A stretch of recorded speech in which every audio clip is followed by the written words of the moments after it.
So, it's episode 19, the final episode in this series that I've created on the Trans-America Trail journey did last year, 2018. So it was day 19, riding this 7th of September, it's a Friday. Our daily mileage was 160 for a grand total of 4,683. Just a paragraph on what we did for the day. Had a mediocre cinnamon roll at a very cool place called Tasty Kate's in Port Orford. Talked to some hikers that had hiked down the coast from Bandon all along the beach. Sounded like a fun hike. Then it was off to Eugene for Mike and I to get the bikes shipped. We rinsed the bikes off, rinsed the mud off the bikes at a car wash near Lyle North American. By the way, the ride up the 101 was very pleasant, if a little cold. We strapped the bikes onto some steel shippers, packed our bikes, and then off to the hotel and an Indian restaurant up at 3:45 a.m. for the taxi to the airport and back to Indianapolis. The end. That was it for that page. So I did write some conclusions, my thoughts at least, just on the States and the overall trip. So Arkansas was fun, a really nice intro for us given our time constraint of 3 weeks to do what we could on the trail. Warloop Road was challenging but fine. It reminded me of sections of the Kentucky Adventure Tour, which I will also create at least one video for.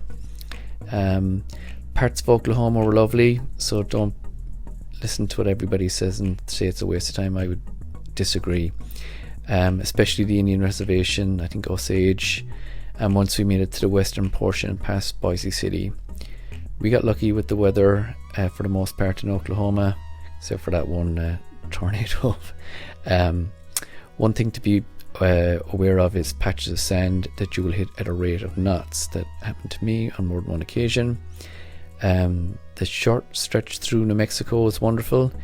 It feels like the true beginning of the American West.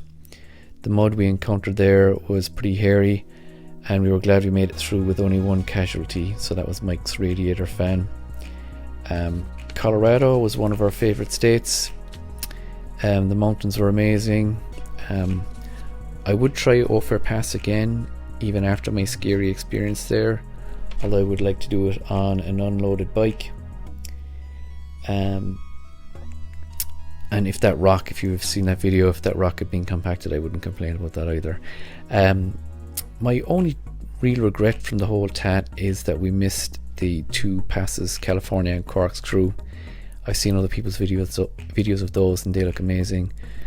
So if I do get to go back and do those, I would love it, but I would love to go back on a weekday when they would be less busy. The weekends are pretty busy there. I thought Utah was amazing. I know Mike did as well. We were both really impressed with Utah. I'd been there before a few times actually, but never on a motorbike. It was back to the nuts. It was an incredible mix of terrains. I know I've read that some people think the isolated parts are not to everyone's taste, but I really like those sections, and I think it's because they're so empty and dry and just so very different to the green of Ireland where I spent the majority of my life. The time we spent in Nevada was very brief, but I certainly maybe want to go back and spend a few days in Roan Grace Basin National Park, which is just a tiny bit off the trail. We camped there for one night. Hope you've seen that episode. I've been to Nevada in the past, but just to the desert parts and just in rental cars. So the green and the mountains of Great Basin were not what I would have expected, and I think what people expect of Nevada. Further north near West Wendover was more what I expected to see of Nevada. So it was my first time going to Idaho. Once we got past the farmland, I thought Idaho was amazing. Even the farmland was okay.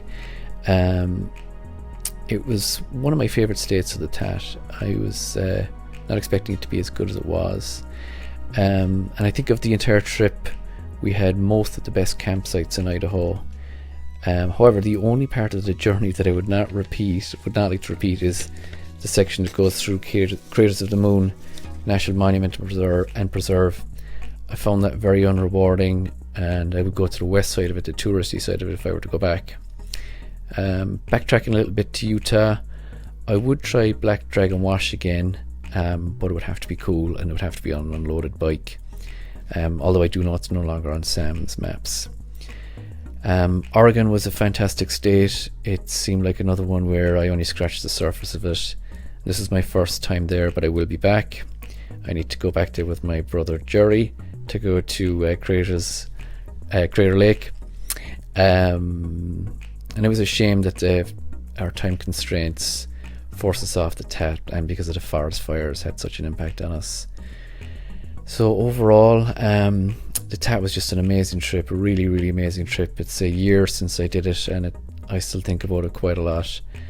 I know it has this impact on others also, and I think all of our advanced planning worked out for the most part, and it truly was one of the most memorable trips of my life. And my advice to you, if you would like to take it, is just do it. Just go ahead and do the TAT. So that's it for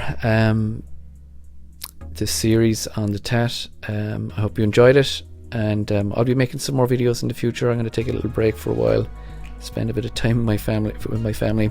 These videos take a long time to edit, so I'm going to take at least a month of a break, and I'll be back with some more stuff. So I've got some other trips I'll cover as well. So thank you.